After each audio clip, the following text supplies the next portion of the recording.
Olá pessoal, estamos aqui para mais uma live para falar sobre resíduos, catadores. Então, se você também é uma pessoa que fica angustiada para saber o que eu faço com o meu resíduo, com o que eu faço com as máscaras, como está a coleta seletiva na minha cidade, aqui nessa live a gente vai tirar todas essas suas dúvidas, legal? E para isso também hoje a gente tem um convidado especial que é a Dayana do Eu Reciclo, que vai falar para a gente também um pouquinho como ela tem trabalhado essa parte de gestão de resíduos. Ela já está aqui com a gente, deixa eu ver, daí eu já vou chamar ela para participar da nossa live, legal? Estela também acabou de entrar, vamos ver se a outras pessoas estão entrando. Vamos ver se a Dayana. Oi, Dayana, tudo bem? Oi, tudo bem? Boa noite. Como que você tá, Fernando? Tudo bem? Você me escuta bem? Escuto bem. Você tá me escutando? Sim, tá um pouquinho baixo, mas daí você falando um pouquinho mais alto Tá já bom. dá. Então, deixa eu aumentar aqui o Então, Dayana, volume, como tá senão eu falando vou pro ajudar. pessoal, hoje a gente vai falar um pouquinho sobre catadores, como é que estão as cooperativas, coleta seletiva, tirar algumas dúvidas também, né? Porque o pessoal fala assim, o que eu faço com a minha máscara, como que eu descarto, como é que eu faço isso? Então, Uhum, acho que as pessoas estão um pouco angustiadas, né? Igual a uhum. gente, fala assim, putz, o que eu faço com esses meus resíduos? E as pessoas em casa também ficam, hoje com as pessoas em casa, eles ficam vendo o volume de resíduos que a gente gera, né? Porque quando a gente está trabalhando, almoçando fora, às vezes comendo fora, você não tem muita dimensão disso. Bom, acho que agora a gente temos uns. Deixa eu ver que horas são, já tem uns 2 minutinhos, tem algumas pessoas chegando. Beto, Beatriz, mas acho que a gente já pode começar. Primeiro, obrigado, Daiane, por ter aceitado o nosso convite. Eu Eu que sei agradeço que o convite. eu sei que esse horário e agora com essa questão das lives é sempre concorrida, né? Esse momento e obrigado pelo seu tempo para compartilhar um pouquinho do que vocês têm feito. Então, eu queria que você começasse falando um pouco de você, um pouco da Eu Reciclo, como é que você começou, como é que a Eu Reciclo começou, conta um pouquinho para a gente. Bom, eu sou engenheira ambiental de formação, tá? Eu trabalho há 4 anos com logística reversa, há 2 na Eu Reciclo. A Eu Reciclo, basicamente, ela tem um modelo de compensação ambiental para poder solucionar o problema das empresas em comprovar a logística reversa.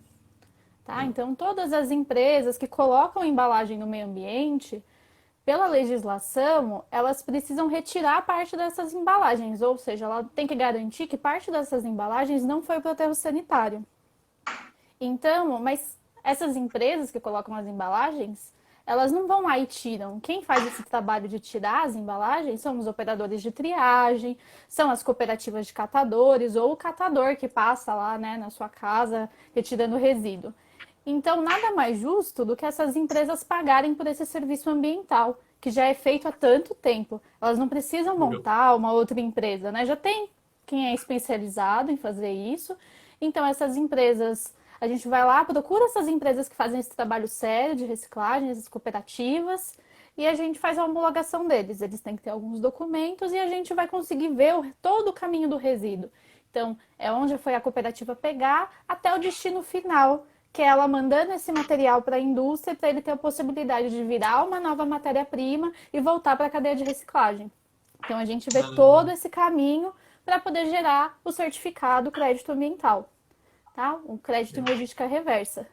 E aí, Legal. essas empresas que colocam as embalagens estão pagando, né, para as empresas que realmente fazem a reciclagem e elas estão contribuindo para que elas possam melhorar a estrutura, para que elas possam melhorar a produtividade e no momento agora de Covid que elas possam continuar existindo, né? Porque nesse momento algumas não estão trabalhando, ou então elas tiveram uma grande diminuição na quantidade de resíduos que estão recebendo, às vezes não estão conseguindo Bacana. vender. Então a gente consegue com crédito garantir que essas empresas de alguma forma tenham alguma entrada, alguma renda, né? Essas cooperativas, esses cooperados tenham alguma renda. Legal, bacana. E hoje vocês estão mais em São Paulo, Grande São Paulo? Quantas cooperativas vocês têm trabalhado, têm apoiado, mais ou menos? Hoje a gente está trabalhando com 18 cooperativas, Legal. tá? Mas a gente trabalha também com operador privado, então esse número é um pouquinho maior quando a gente fala em centrais de triagem, né? A gente está na cidade de São Paulo e a gente está no Brasil inteiro. Então a gente tem operadores parceiros, né? Que entram as nossas cooperativas, a gente tem no Brasil inteiro. Então Ah, a gente consegue compensar as embalagens dos nossos clientes em todos os estados do Brasil hoje. legal, bacana. A gente vai falar bastante sobre cooperativas, né? Como é que vocês têm, como é que está o contato de vocês com as cooperativas. Mas antes da gente entrar nesse tema, só para a gente, nessa introdução, você falar um pouco da logística reversa. Então, antes da pandemia, agora você estava vendo um crescimento na logística reversa, as empresas estavam participando. A gente tinha uma procura bem maior, né? Teve uma diminuição no número de empresas que gostariam de comprar os créditos de reciclagem, né? Dessas Tá, cooperativas que realmente fazem a logística reversa. É, Mas o que acontece? Como elas têm que comprovar de anos anteriores ou até do ano inteiro, a gente já tinha alguns contratos, então a gente continua conseguindo pagar para essas cooperativas e dar esse aporte financeiro. Mas teve sim uma diminuição no número de empresas que nos procurou, mas não foi nada assim que a gente achou que ia ser muito pior, tá? legal. Mas a gente tá tudo, o pessoal continua querendo, principalmente pela parte social, nem só pela parte da legislação, mas também para ajudar essas cooperativas nesse momento. Tá, deixa eu ver que tem uma pergunta aqui. Deixa eu ver se eu acho. Bacana. Deixa eu É, ver aqui. como depois se alguém quiser fazer perguntas, pode fazer. Acho que acabou entrando bastante gente agora, eu acabei perdendo, desculpa, depois eu dou uma olhada. Mas, Daína, como eu te comentei, a gente também tem trabalha bem próximo às cooperativas de catadores, né? A gente tem uma Uhum, campanha chamada Sou Resíduo Zero, que a gente uhum, busca trabalhar o conceito do resíduo zero dentro das empresas e dos eventos. E o que é isso? Está muito alinhado com a política nacional de resíduos, que é você trabalhar desde a não geração do resíduo até a não geração, redução, reutilização, e depois que vem a reciclagem ou a compostagem. exatamente. Então a gente busca trabalhar todos esses itens nessa prioridade. E, por exemplo, a gente tem aqui a Ju, que está aqui com a gente faz a Feira da APAS, que é uma das maiores feiras do Brasil, com mais de, em torno de 100 mil visitantes. E numa feira dessa, que foi a nossa conversa há 4, 5 anos atrás, com a Ju e com o pessoal da Feira da APAS. Foi hoje, essas empresas elas gastam com caçamba, transporte e aterro. E o que a gente faz? Hoje, na Feira da APAS, a gente consegue trabalhar com mais de 40, 45, às vezes até 50 cooperados para trabalhar com a gente na separação desses materiais e destinar eles para reciclagem. Então, a gente também trabalha com esse conceito muito próximo das cooperativas de catadores que você comentou. E o que você tem visto hoje conversando com as cooperativas? Como que eles estão? Eles estão abertos, fechados, apreensivos? Quais são os principais desafios deles ou dificuldades nesse momento? Eu acho que todo mundo, né, não só as cooperativas, eles estão muito apreensivos.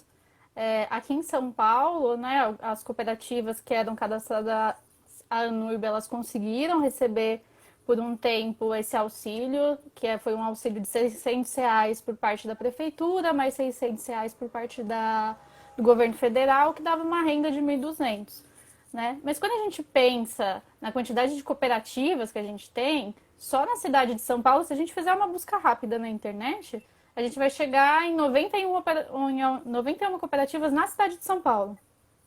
Se a gente passar para o estado de São Paulo, são mais de 300 cooperativas, né? Isso numa pesquisa rápida na internet. Então, se só 25 dessas cooperativas estão recebendo algum tipo de auxílio, as outras cooperativas elas estão com muita dificuldade. Algumas precisaram parar os serviços por causa de determinações de suas prefeituras. Outras não pararam o serviço, mas elas têm um problema maior que é trabalhar nesse cenário de Covid, né? E quando a gente fala de cooperativa, quando a gente fala do catador, a gente está falando de pessoas que elas não têm essa opção de deixar de trabalhar. Elas Sim, precisam do que a maioria das pessoas chamam de lixo, elas precisam desse lixo, elas precisam pegar esse lixo, vender esse lixo, isso que a gente chama de lixo, para sobreviver. tá. Então, eles estão muito apreensivos. Quem está parado porque não sabe como que vai ficar, se vai poder voltar, por quanto tempo vai ficar recebendo esse auxílio, se vai receber, porque uma semana recebe, outra vai sabe quando vai receber, e quem não está recebendo porque está trabalhando num momento de muita preocupação, né? Um Legal. momento muito perigoso para eles. Sim, sim. O que a gente tem visto também é a situação das cooperativas, outros catadores avulsos que eles falam, né, os catadores que estão na rua, eles o dia a dia deles já é difícil, né? Eles já têm dificuldade de conseguir o material, de comercializar o material. Então, normalmente já é difícil. E agora, com a questão da pandemia, ficou ainda pior. Então, você anda na rua, às vezes é difícil para eles conseguirem os materiais recicláveis. Por exemplo, quem fornece, às vezes, para eles os materiais são bares, restaurantes, todos fechados.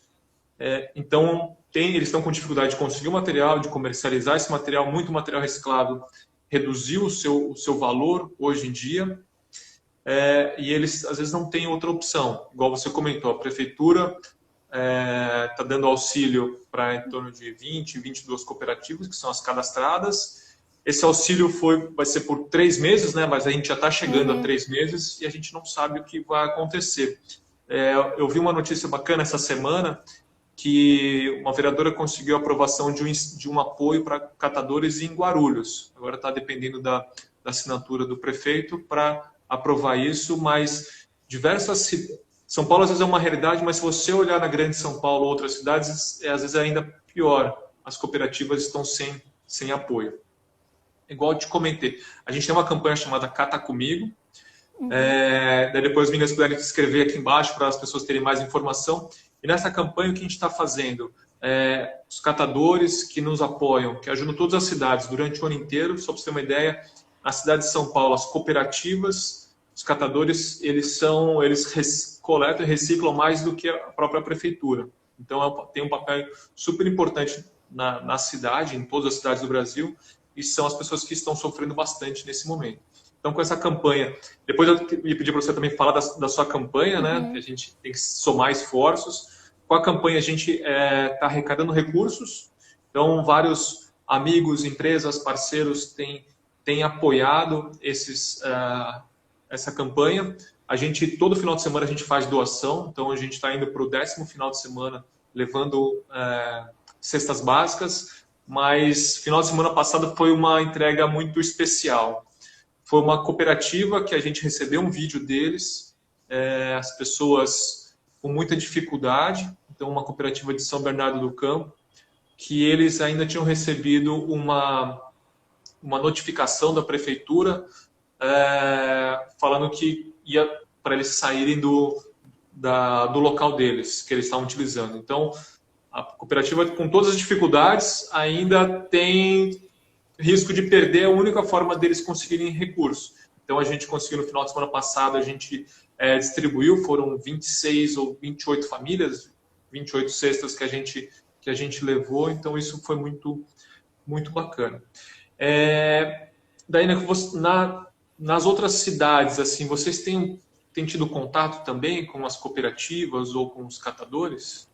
Sim, a gente tem cooperativas em todo o Brasil, né? Então tem alguns estados, por exemplo, Minas Gerais, o Amazonas, que eles nem chegaram a parar a produção deles. Então, se a gente pensar em Amazonas, que já é um dos epicentros, né, do que tá da Covid, eles não pararam. E eles não estão recebendo nenhum tipo de auxílio para que eles possam parar. Né? É bom Tá. lembrar que essas cooperativas já antes elas tinham dificuldade em ter acesso a EPIs. Sim, sim. Essas cooperativas antes elas já tinham dificuldades em receber algum tipo de apoio da prefeitura, né? Então, quando ela chega nessa situação de que, nesse momento, ele é o mais vulnerável e não tem nenhum tipo de apoio, fica muito difícil deles continuarem. Então, teve diminuição da quantidade de material que chegou, porque as pessoas que iam lá entregar não estão entregando. Ou então, porque eles pegavam de indústrias que estão produzindo menos, por exemplo, lá em Manaus, né, que tem bem um polo comercial ali, então eles estão recebendo menos material. Ou então, quando eles, que nem você comentou, supermercado, restaurante, tudo isso, entrega o material dele para a cooperativa. E eles não estão mais recebendo. Então, eles estão com essa dificuldade de receber o material. Quando chega o material, ele tem o problema de ele triar aquilo, né? Porque tem alguns estudos que já mostram que o vírus ele pode ficar no papel, no papelão, no plástico, no aço, por até semanas, né? Desculpa, por até dias. Então, ele tem esse perigo e ele não tem acesso ao EPI. E depois, para vender esse material, foi o que você comentou, o preço baixou, porque a indústria não está comprando material. Então, quando você vai vender material, você vende por um preço mais baixo. Então, tem uma desvalorização do trabalho do catador, mesmo ele estando passando por esse momento de dificuldade. Tá. No final a gente vai voltar nesse tema que são os EPIs, os equipamentos de proteção individual, né? Para a gente falar como é que vai ser essa retomada. Tem uma pergunta aqui para você sobre o reciclo. Então, deixa eu ver quem que falou aqui. Alexandra. Ela fala sobre o Eu Reciclo incentiva empresas no desenvolvimento de tecnologias de embalagens ou apenas na parte de compensação? Então, vocês têm alguma ação específica na parte de desenvolvimento de novas tecnologias? Ou é mais a compensação? Então, quando a gente faz a compensação ambiental, a gente está incentivando a cooperativa ou o operador privado a melhorar o processo dele, porque quanto mais ele processar, quanto mais ele conseguir mandar para a indústria, mais ele vai conseguir, além de vender o material, ele vai conseguir vender mais créditos ambientais. Tá? Então, qual que é a nossa ideia? A nossa ideia é que esses materiais complexos, eles tenham um preço maior do crédito para que valha mais a pena você poder reciclar ele. Então, o material que hoje, não seria reciclado, porque economicamente não é viável, o certificado ele tem que valer mais para que seja economicamente viável. Tá? Então, a empresa que coloca essa embalagem, ela pagaria um pouco mais para o operador poder reciclar um pouco mais. Tá? Poder receber mais pelo processo de reciclagem dele, que vai ser mais oneroso. Então, é dessa forma que o certificado é capaz de incentivar o processamento de novos tipos de embalagem ou de embalagens complexas. Legal. A Alexandra até faz um outro comentário que ela fala, às vezes, melhor do que você compensar é você trabalhar a política do resíduo zero, né? Ela chama aqui do zero waste. E acho que é isso mesmo, Alexandra, que a gente trabalha, a gente vê algumas campanhas do reciclo também, então às vezes a gente trabalha muito mais a campanha do não geração, né? O que a gente fala, o melhor resíduo é aquele que nem foi gerado. Então, isso é importante. Então, só que você tem todas as etapas. Então, você trabalha desde a não geração, por exemplo, a gente quando faz uma feira, então a gente fez a CCXP, ou a Brasil Game Show. São stands enormes, né? Você tem a parte de comunicação, então você consegue trabalhar, tá bom, será que dá para trabalhar uma lona que você consegue projetar alguma coisa, depois reaproveitar essa lona? Será que você pode trabalhar uma madeira que você consegue depois reaproveitar? Você vai fazer um show? Será que dá para utilizar estrutura de metal que dá para você depois reaproveitar? Então, eu acho que é sempre... a gente está super alinhado, sabe? A gente também tem isso de o que será que dá para você reduzir a geração desse resíduo. E a gente trabalha muito com doação. Então, você dá para fazer diferentes tipos de reaproveitar os materiais, né? Então, a gente está com uma designer, uma super parceira chamada Luzinha, que a gente está provocando diversos designers para fazer o que eles chamam de upcycling. É você até agregar valor para esses materiais. Mas o que é melhor é você não gerar e também, se for fazer a reciclagem, que esse material volte a ser o que ele era antes. Então, tá certo que às vezes você pega vidro. É bacana você pegar uma garrafa de vidro e você faz uma luminária, fazer uma coisa, um artesanato. Mas se você ficar fazendo esses destinos para esse material, então tem muita gente que faz a horta em garrafa PET. Mas a solução não é você ficar fazendo isso, porque vai continuar extraindo matéria-prima para fazer mais garrafa PET. Então, o ideal é você fazer essa matéria-prima voltar a ser garrafa PET de novo. E daí você não precisa ficar extraindo na natureza mais materiais. Mas obrigado pela sua contribuição. Denis, quer falar mais alguma coisa da questão do resíduo zero, dessa política que vocês trabalham bastante também, né? Acho o mais importante. Tem um porquê os R's da reciclagem ter uma ordem, né? Os R's do resíduo, né? Ter uma ordem, que é a não geração, é a recuperação, reciclagem. E a gente tem que lembrar que, por exemplo, o destino aterro sanitário é o último. A reciclagem é o penúltimo. Então, tem muita coisa que você pode fazer antes para não gerar esse resíduo ou para reaproveitar, que nem vocês trabalham. E quando chega, né, nesse final, depois que a gente já fez tudo, não conseguimos mais deixar de gerar esse resíduo, aí sim a gente parte para a reciclagem. Tá? É muito importante. E o selo, a Eu Reciclo, ela não quer que as empresas coloquem embalagem, um monte de embalagem no meio ambiente. Não, a gente quer pensar em todas as etapas, a não utilização, e para só depois, quando tiver que ter mesmo a reciclagem, ela acontecer. Legal. Tem um comentário aqui da Recifavela. Legal, pessoal, pode ir colocando aqui, eu vou lendo e a gente vai falando. O pessoal aqui da Recifavela falando que ser hoje um catador ou catadora é se sentir escravo desse mundo moderno. Infelizmente, a gente vê muito essa exploração e pouco valorização. Então, por isso, quando a gente vai trabalhar num evento, e a Ju está aqui, tá até prova, quando a gente vai trabalhar num evento, a gente remunera o catador e busca remunerar da forma mais justa. Porque tem muito evento que o pessoal fala assim, não, vem aqui no meu evento que eu te dou todo o papel, todo o papelão.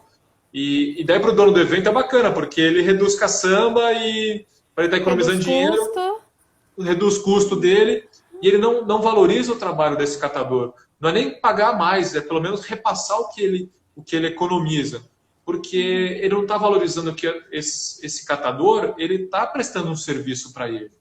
Então a gente busca todo evento que a gente trabalha, o catador ele é remunerado, porque ele está deixando de fazer, de trabalhar na cooperativa dele, ou de estar coletando nas ruas e está prestando um serviço ambiental. Então, isso é muito difícil. E às vezes as pessoas ainda não assimilam muito isso. Então, por exemplo, o pessoal fala assim: Fernando, eu estou com um resíduo aqui no meu condomínio, você pode vir pegar, eu dou para você. Mas para as pessoas terem ideia, a gente fala que a gente conta centavos, né?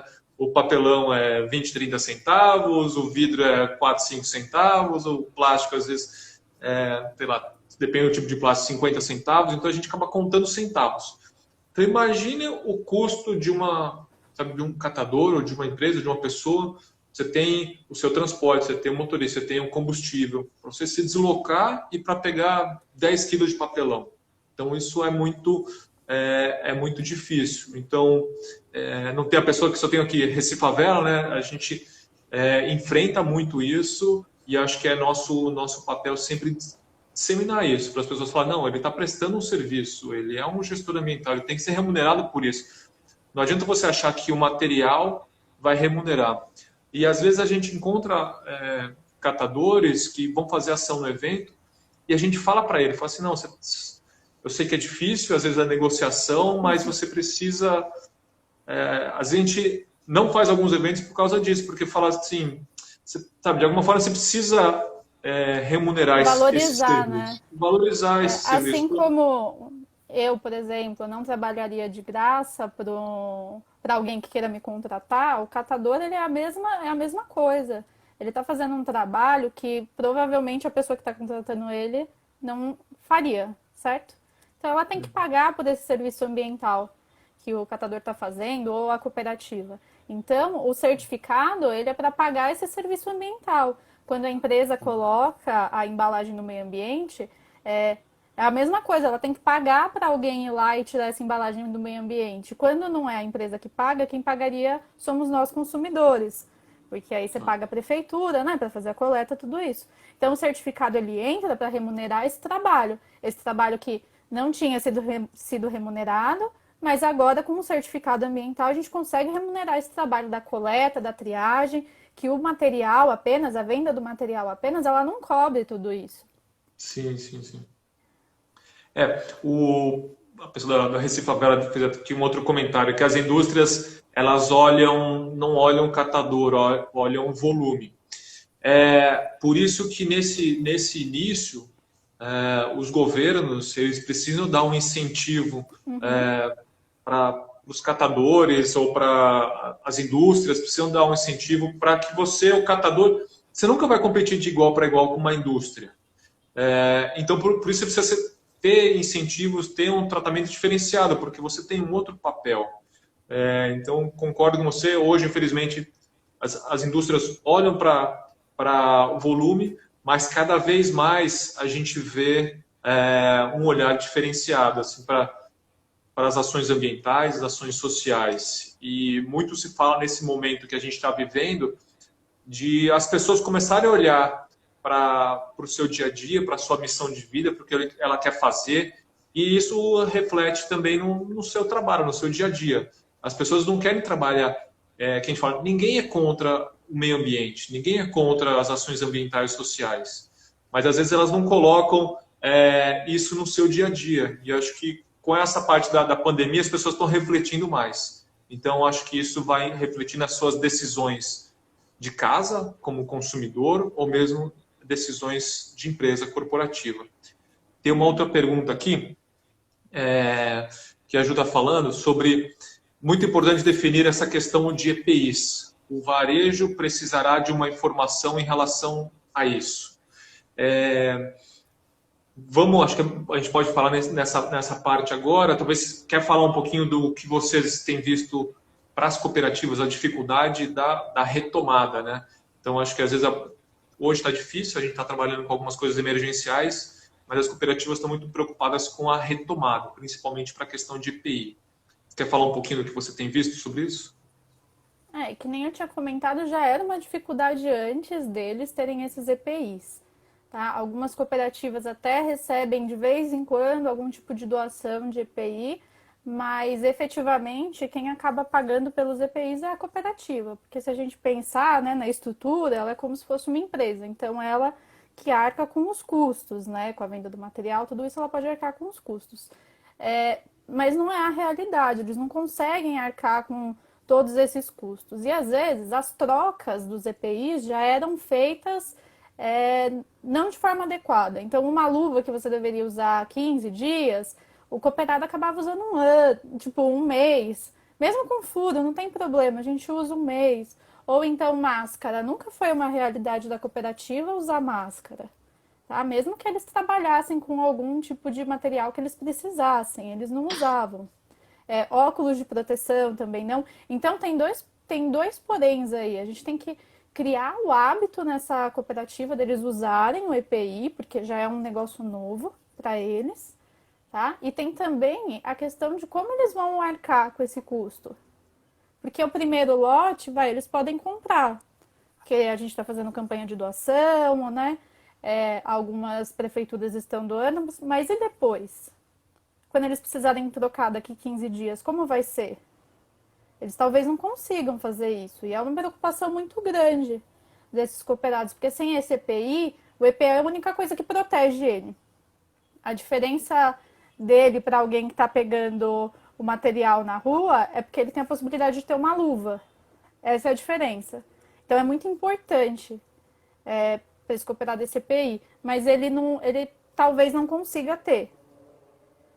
Porque ele é um custo muito grande que a cooperativa talvez não consiga arcar para todos os seus cooperados.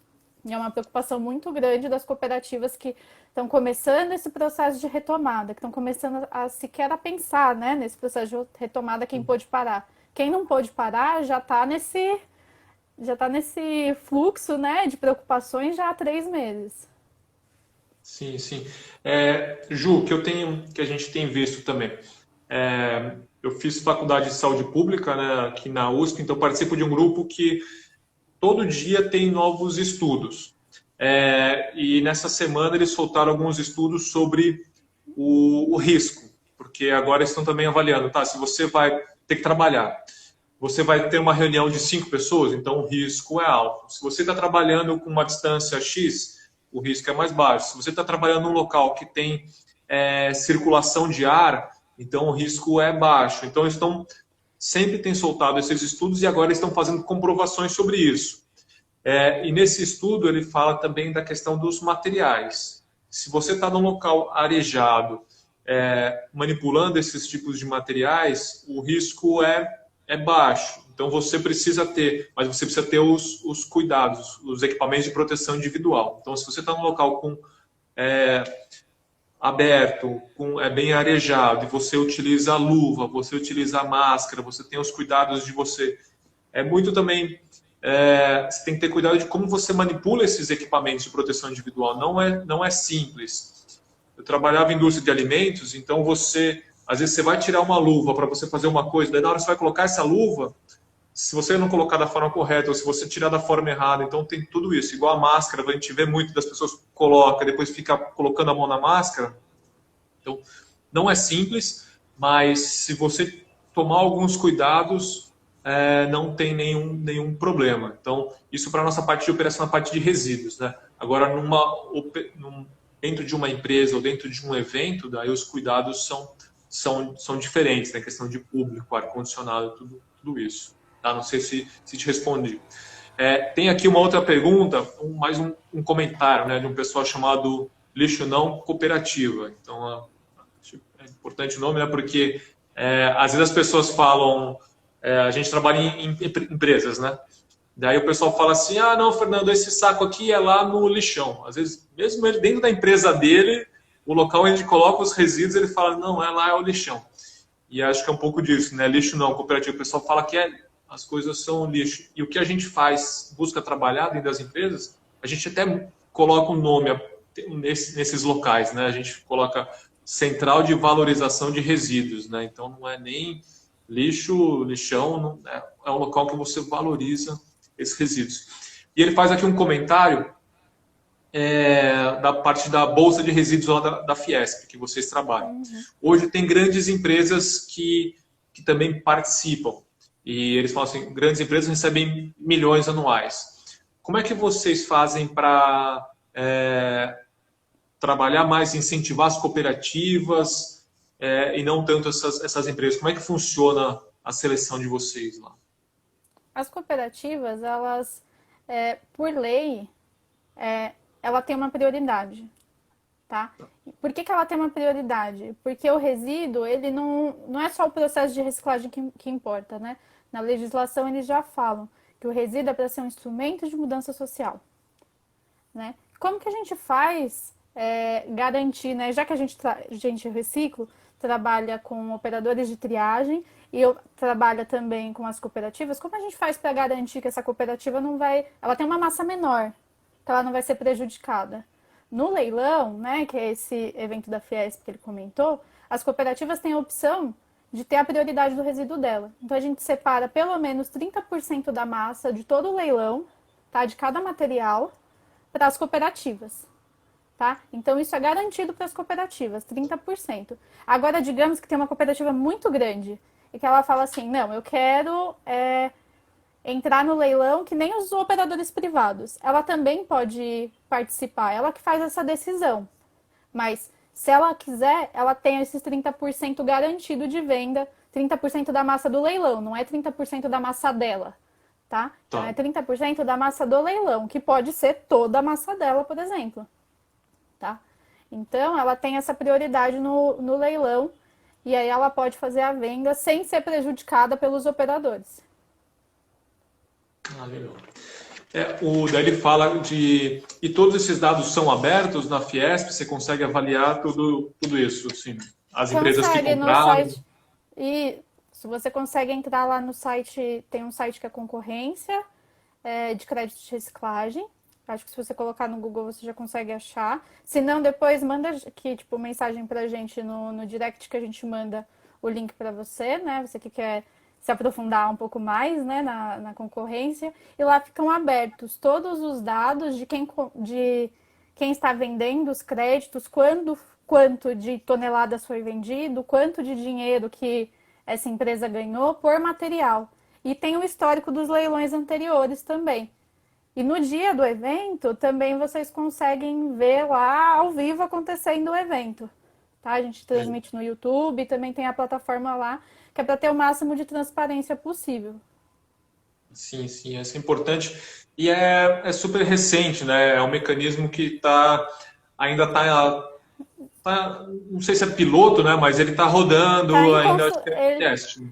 ele tem um pouquinho mais de um ano, né? Sim. Mas então é uma solução que a gente constrói e o mais importante é que essa solução foi construída junto com os operadores e com as cooperativas, tá? Todas têm um conselho gestor que faz as reuniões em que participam tanto as empresas que precisam comprar os créditos, tanto as empresas que estão oferecendo os créditos e elas constroem as regras juntas. Então, e todas essas regras também estão lá, disponível no site. Então, vocês conseguem ver, lá tem o edital, onde tem as regras. Então, é tudo para ser transparente. O que é um pouco diferente de alguns outros programas de reciclagem, que não é tão transparente. Às vezes, a gente recebe críticas por ser tão transparente. Mas a nossa ideia é que todo mundo aqui tem que ter acesso ao que está sendo feito e, principalmente, quem está sendo beneficiado com esses créditos. É legal, e acho que é importante fazer e buscar sempre melhorar. A Ju fez um outro comentário aqui: a gestão de resíduos é um serviço essencial para os eventos, como todos os outros. Temos que valorizar esses profissionais. E acho que é bacana ela colocar isso porque ela não está só escrevendo, sabe? Ela faz isso. A gente sabe que alguns eventos é difícil, às vezes são menores, é mais complicado, mas o importante é sempre buscar fazer, porque ontem, semana, eu vi uma outra entrevista, uma pessoa perguntou assim: por que as pessoas devem fazer ação ambiental? Daí ele falou assim, no seu evento ou na sua empresa. Daí ele falou assim, a pergunta não é essa, né? Por que elas devem fazer ação ambiental? A pergunta é, por que não fazer ação ambiental no seu evento ou ação social? Sabe? Tem que ser ao contrário, você... a partir do princípio que o seu evento precisa, ou a sua empresa precisa ter esse cuidado. A gente sabe que, às vezes, financeiramente não dá, então esse momento, por exemplo, a gente faz coleta de resíduo orgânico para fazer compostagem de restaurantes, domicílios.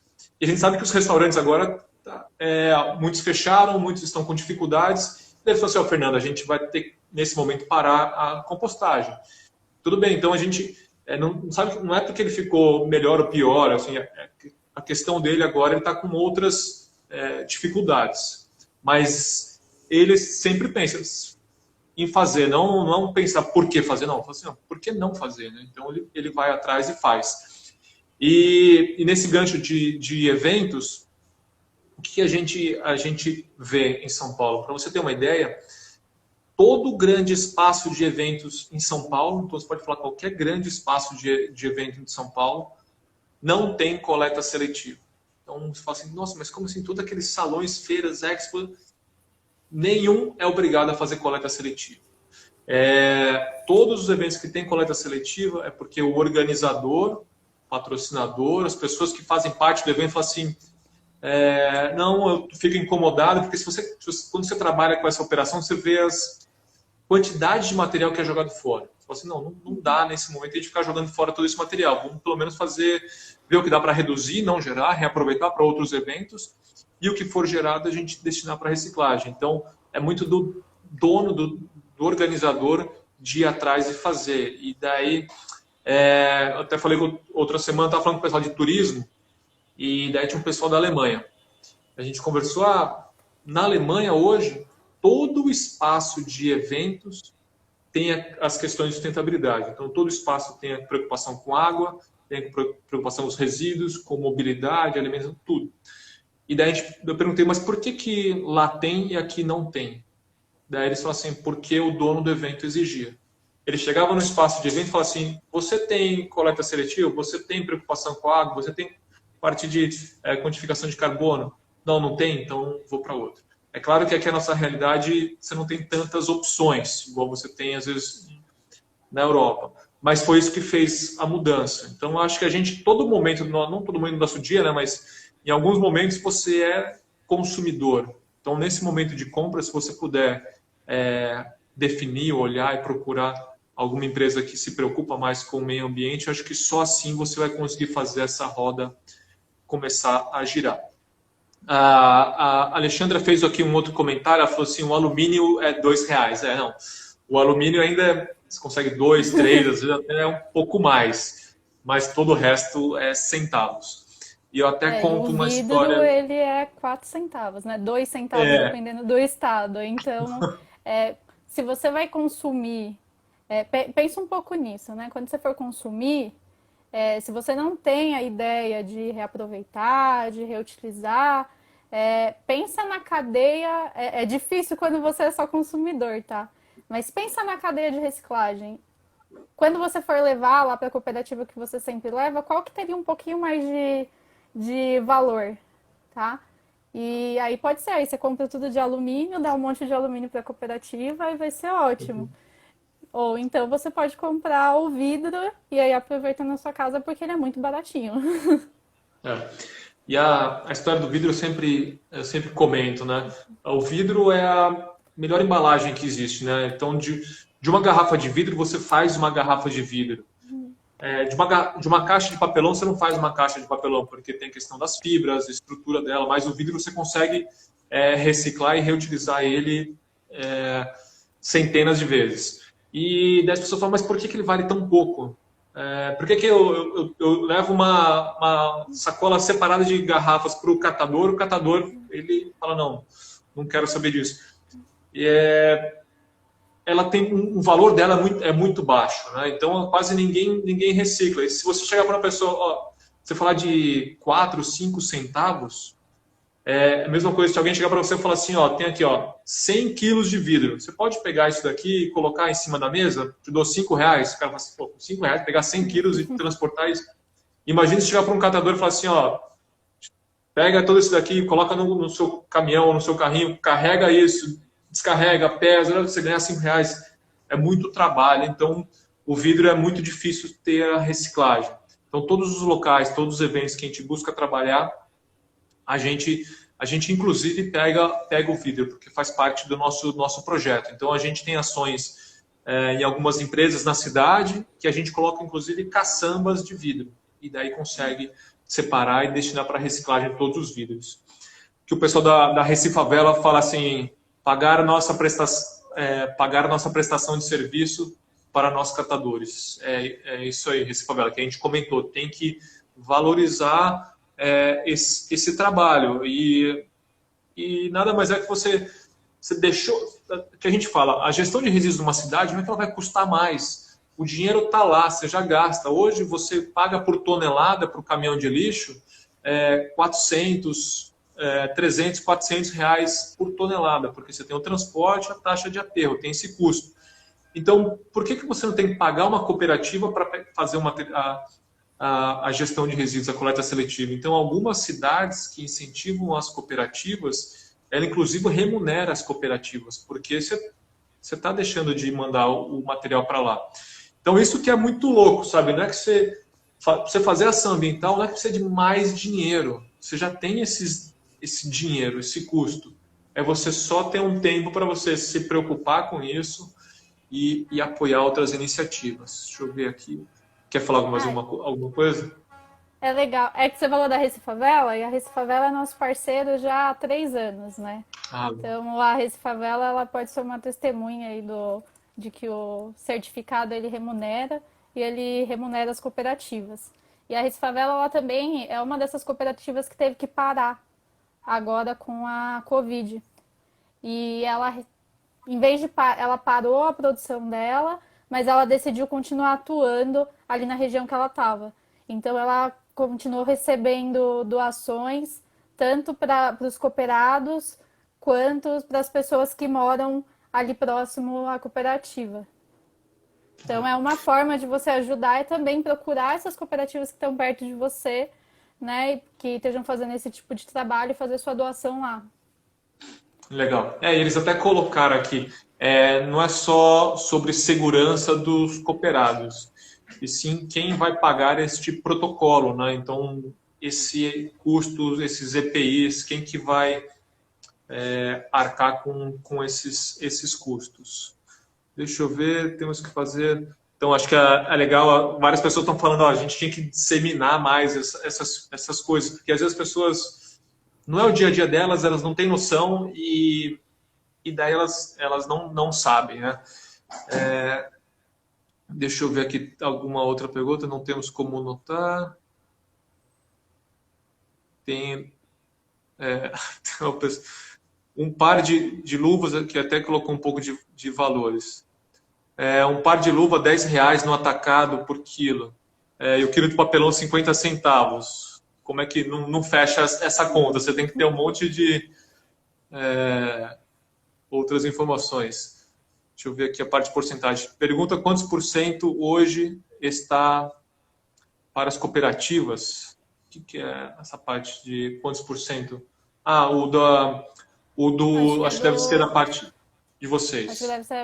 Acho que deve ser na parte do leilão, né? Nem a gente Isso. falou, a gente separa pelo menos 30% para as cooperativas. E aí, se a cooperativa ela quiser participar como operadora, ela também pode pegar a parte, por exemplo, dos 70% lá que sobrou para os operadores. Então, eu sinceramente eu não tenho esse dado hoje para você, do quantos por cento tá para cada um. Mas lá no site da concorrência vocês conseguem olhar, inclusive porque mesmo que a cooperativa não tenha optado pela prioridade, aparece do lado do nome dela escrito COP. Então aí vocês conseguem juntar tudo lá para a gente conseguir ver. Mas também manda pra gente no direct que depois a gente sobe esse dado aqui e tenta responder para você. Mas tá tudo lá aberto. Peço até desculpa de não conseguir responder. Não, legal. Tem uma aqui da Nuri, que ela fala o que tem sido feito em relação ao mercado de atravessadores. E o que eu trabalhei num projeto num lixão, lá em Belém do Pará. A gente tinha mais ou menos umas 100 pessoas trabalhando no lixão, e daí eles separavam lá no lixão e levavam para um cara que ficava numa casinha lá do lado, e ele era o atravessador. Então ele comprava e vendia os materiais, comprava os materiais deles que ficavam pegando e depois revendia. Realmente, às vezes esses atravessadores eles são mais exploradores, né, do que comerciantes, mas também os catadores que estavam lá no lixão, se não fosse esse atravessador, ele não conseguiria vender. Então, às vezes é ruim você ter esse explorador. Então, por isso que você tem que trabalhar cada vez mais a parte de transparência, um comércio justo. Não dá para você ter uma pessoa lá, o catador, se matando de trabalhar e ganhando 10, e o cara que está lá sentado, parado, ganha 100, ganha 1.000. Então, existem esses atravessadores, porque às vezes o catador de rua, por exemplo, ele não consegue juntar volume para vender para uma indústria. Às vezes ele passa por uma pessoa, que é o cara do ferro velho, que junta um pouco, depois vende para um outro, que daí consolida uma carga e manda. Então, às vezes, tem esses passos. Essas pessoas no meio do percurso. Também não dá para você fazer tudo. Só que precisa ser trabalhado de uma forma justa e mais correta. A gente tem na nossa campanha, na Cata Comigo, a gente teve todo o cuidado de estar bem próximo dos catadores. Então, a gente tem 3 pessoas da rede Cata Sampa, e eles também já trabalharam em cooperativas, presidiram cooperativas. Hoje eles estão na rede Cata Sampa, participam do Movimento Nacional dos Catadores, e eles, essas redes, essas associações, eu vejo como uma alternativa não de lutar pelo direito dos catadores, mas também ver essa questão dos atravessadores, porque eles ajudam a reduzir esses passos até chegar na indústria. Você quer falar alguma coisa? Você tem também isso, são os atravessadores que pegam, eles que revendem? Como é que você tem visto isso, Dani? A gente pode falar que o que as pessoas chamam de atravessador, né, existem 2 tipos. Tem esse que é o explorador, que é aquele que só pega o material que alguém trabalhou, e leva direto para a indústria. Ele não faz nada, não faz nenhum tipo de beneficiamento. E tem as empresas que geralmente trabalham lá com as aparas, com a sucata, que ela compra e ela compra às vezes o material todo junto e ela separa esse material para ela conseguir ter um valor melhor do material, né? Que é assim que ela, fazendo esse beneficiamento, a separação, a prensagem, tudo isso, ela consegue um valor melhor. Então, uma solução, né, que a gente vê, e essa solução são as cooperativas, em que esses catadores, eles começaram a se organizar para eles conseguirem também ter essa estrutura, né, ter esse tipo de trabalho e conseguir valorizar um pouco do resíduo. A gente sabe que ainda é muito difícil essas cooperativas vender direto para a indústria. Então, uma das nossas ideias também com o selo, já que a gente incentiva que esse material vá direto para a indústria, né? Que a gente consiga fazer ele virar matéria-prima de novo, então é incentivar de alguma forma as cooperativas a venderem para a indústria. Às vezes a gente conecta, né, com a indústria para fazer essa conexão direta, ou então, se ela vende para um atravessador, eu vou ver para quem esse atravessador vende, vou entrar em contato com o atravessador, ver quem ele vende, e aí conseguir comprovar que foi para a indústria, para pelo menos o crédito ambiental dela não ser perdido. Então, existe toda essa cadeia e a gente não pode ignorar que ela existe. É como que a gente vai solucionar isso, né? E aí a gente vai trabalhando ao longo, a gente espera que ao longo dos anos a gente consiga mudar, que daqui 5, 6 anos a gente olhe e não seja mais assim, que a cooperativa consiga vender direto para a indústria. Tá. Não, bacana. A gente tem só mais uns 7 minutinhos, porque depois o Instagram ele derruba a gente mesmo. Mas a Alexandra falou uma coisa bacana, que é a parte de compostagem, né? Ela falou que tem um restaurante e acha a compostagem como um valor fundamental. E a gente tem esse diferencial, a gente trabalha bastante com a compostagem. Porque hoje nas cidades, em torno de 50% a 60% dos resíduos são resíduos orgânicos, são cascas de frutas, verduras, comidas, às vezes até resto de alimento, mas isso representa mais da metade dos resíduos de uma cidade. Então, se uma cidade que quer trabalhar a parte de gestão de resíduos olhar um único item, que é os resíduos orgânicos, ela já está olhando 50% a 60% desse custo dessa operação. E a compostagem é uma das formas de você conseguir regenerar a natureza. Uma das poucas formas, porque você está extraindo os nutrientes da terra para fazer os alimentos, ou carne, ou frutas e verduras, e você, mandando para um aterro, você não devolve para a terra. Então, a compostagem é uma forma de você pegar esses nutrientes, devolver, e a gente busca trabalhar bastante a parte de compostagem e horta dentro das empresas e dos eventos. Deixa eu passar aqui rapidinho, vendo alto custo das cooperativas, fábricas, deixa eu ver aqui... o projeto Salva Vidas falou 100% reciclo vidro, acho que é legal. Santos, é muito gratificante ver aqui o Vinícius, muito gratificante ver muitos resíduos que seja tudo destinado ao aterro sanitário passar pelos profissionais de triagem, então é legal isso não ir para aterro. Está dando os parabéns para vocês. Valorizar as empresas brasileiras é um compromisso. Acho bastante comentário aqui, deixa eu só ver. Tem um pessoal falando que tem minhocas em casa, em Floripa é mais avançado, a Samanta falando aqui em Floripa a questão da compostagem. Vamos, Daiane, você quer dar algum recado? Infelizmente a gente tem pouco tempo, falar um pouquinho de, acho que nem sei se vai dar tempo de falar mais os próximos passos, mas talvez falar um pouquinho de próximos passos e dar o seu fechamento e já agradeço você pela participação. Eu agradeço. Quero aproveitar, então, que aí vocês, já que a nossa live era como ajudar as cooperativas nesse momento, né? A gente também está arrecadando fundos para 3 cooperativas de início, que é a Cooperativa Caminho Certo aqui em São Paulo, a Coopercicla lá em Minas Gerais e a Coopercamarte no Rio Grande do Sul. Tá? O nosso objetivo com essa arrecadação é chegar a R$15 mil para dividir entre as cooperativas. A gente quer ajudar 120 famílias. Então, entra lá no nosso Instagram, nos destaques, tem uma parte de doações, que tem as doações que as cooperativas mesmo estão fazendo, por exemplo, a da Recifavela, e também tem a nossa ação que a gente está fazendo para essas 3 cooperativas. Então, entra lá, vocês podem doar qualquer valor, tá? E aí a gente vai passar esse valor para as cooperativas para elas poderem se manter ou então comprar os EPIs que elas vão precisar para esse momento de retomada, tá, gente? Então, acho que é isso. E vamos ver também os catadores, quando você vê um catador, vamos ver como pessoas, tá? Aproveita que você já está vendo aqui a live, vamos ver eles como pessoas no nosso dia a dia fazendo a nossa parte. Bacana, não, obrigado, Ana. Acho que pessoal, então bacana o que ela falou no Instagram do Eu Reciclo, tem lá em cima, né, o link para chegar na campanha. Lá nos E destaques, nas bolinhas. bacana, nos destaques. Então, quem puder apoiar, a gente também está com uma campanha chamada Cata Comigo. Depois a gente vai colocar o link aqui. Então, Samantha, Estela, se puderem escrever de novo. A nossa ideia, nosso objetivo é apoiar pelo menos 1.000 famílias. Então, hoje a gente já conseguiu apoio para quase 400 cestas básicas. O nosso objetivo é chegar em pelo menos 1.000 cestas básicas.